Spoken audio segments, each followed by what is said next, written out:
Hello friends, Tanya here for Trinity Stamps, and this week I am playing with a bunch of stuff. We're going to do a celebration card with a bunch of fireworks and using a bunch of A7 products. I am taking several Distress Oxides here. We've got Blueprint Sketch, Mermaid Lagoon, Peacock Feathers, Wilted Violet, Cracked Pistachio, and later on I'm going to use Mustard Seed, and I believe ripe persimmon. I'm going to start out by adding my lightest tone in the middle on this 5.5 by 8.5 inch piece of cardstock. This is going to get cut down later, and I'm actually using a pretty heavy hand to apply this ink. I want to create a nice evening sky that all these fireworks are going to be on, and I'm going to experiment with a couple of ways to apply these fireworks. I will be making two backgrounds, one on white cardstock and then another on colored cardstock that is close to the color of the peacock feathers. Sometimes it gives you a jump start if you use a colored cardstock to begin with, but it does change how it looks when you spatter it with water. This is the one I did with the colored cardstock, and it's actually a 5 by 7 panel this time also. I did spritz this one with some pearlized water. I did not spritz the other one, so that's got a smoother background, and I'll heat set that quick because the next step is going to be using VersaMark ink to apply or to stencil on these fireworks. And this is the layered fireworks stencil.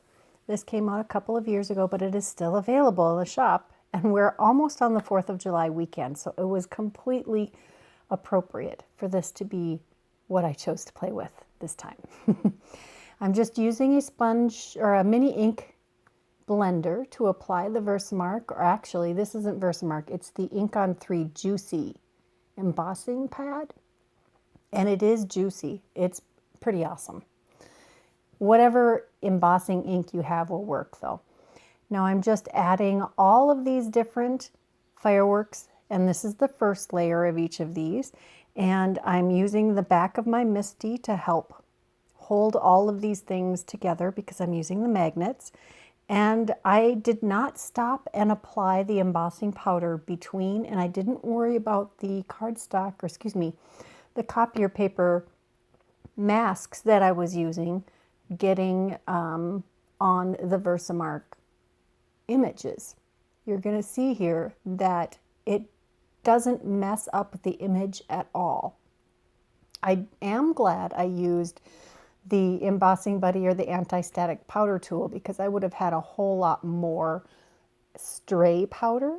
I did have to brush off a little bit before I could heat set this.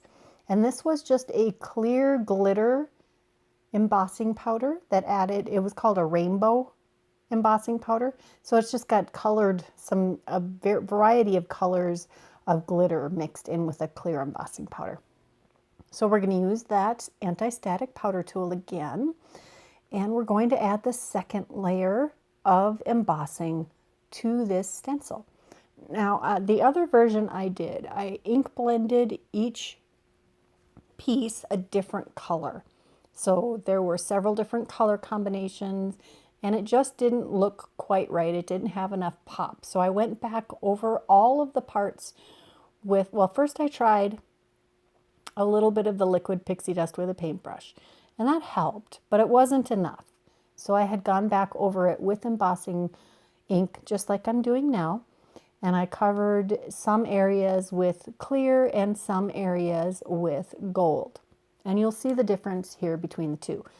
Now the execution of this design was better on this particular panel. And maybe only I would notice. My husband didn't seem to notice when I showed him the two cards when I was finished. But you know how we card makers are. We really want to have a perfect finished product. Here I am again just lining up all of those shims to cover the areas I don't want to get ink on, and just using those magnets to secure it. I didn't want to use tape because it will leave a residue behind that the embossing powder will stick to. This time, I'm going to use a different color embossing powder. And I didn't use the same, well, I used one less fireworks stencil on this background than I did on the other. But I'm going to use a different element in the place of that firework stenciled image. This, I think, is the last one on this card. And then we'll pull out the embossing powder. Each one of these fireworks has two pieces, and there are a variety of sizes and different shapes in this stencil set. I'm pulling out the gold tinsel embossing powder. It just happens to be the gold embossing powder I have that has gold glitter mixed with it. And I'm adding that to these fireworks. It is the same gold that I used on the other panel. I'm not going to show you how I did both of them because it's very similar. Just going to heat set those and you can see those come to life. And it really does make these fireworks look pretty magical. And that should be a clue as to what I'm going to add later. Now, the Celebrate is from the big Celebrate foil and cut die set that came out in this month's release, actually the June release from Trinity Stamps. And I did the product close-up. So I have gobs of the Celebrates already foiled and die cut. If you want to see how I did those, you can check that out in the product close-up video. And then I pulled out the Castle Scene Builder die set that's been in the Trinity shop for quite some time. And it is something that I keep pulling out. It is so perfect for so many different themes. I'm going to add that into the background of this card.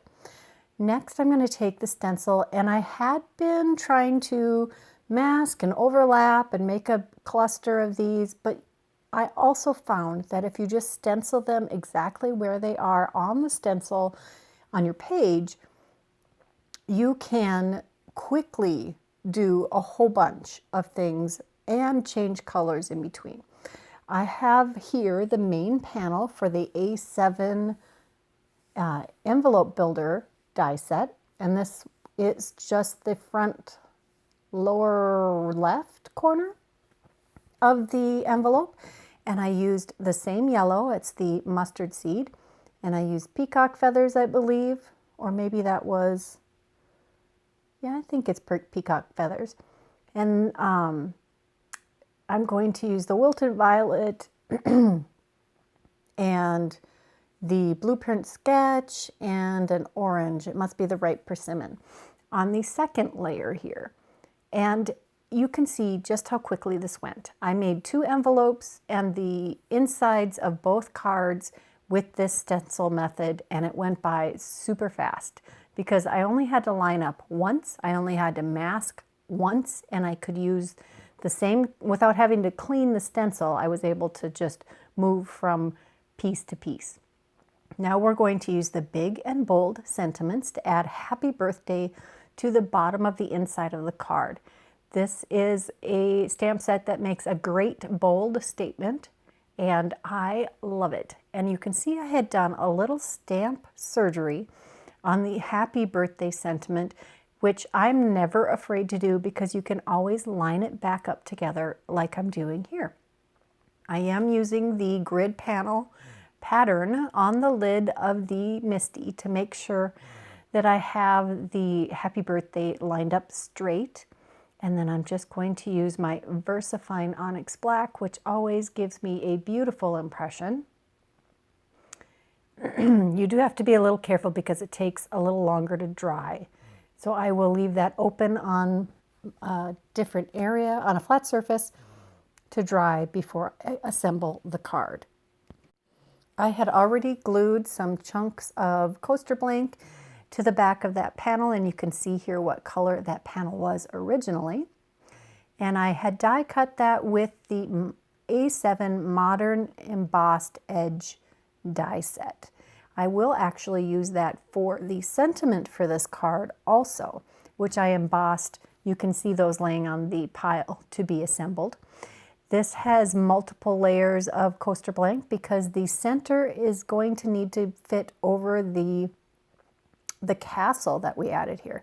This has a very theme park feel to it, which I know there are lots of people who are fans of that group of theme parks. And I thought Make-A-Wish was a perfect addition to this Celebrate. This is going to be a birthday card. It could be just about anything. And there is the second card. I had used, the foil and cut to cut out 2 layers for the first card for Celebrate. And for the second card, I just used the bubble cut and the foiling plate. Now it's time to assemble the envelope.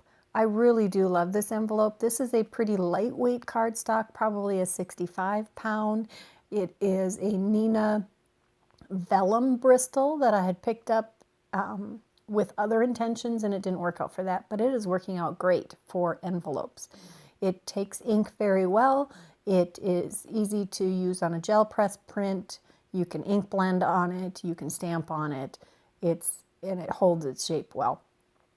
And it does make a sturdy envelope. You just glue each of these flaps on.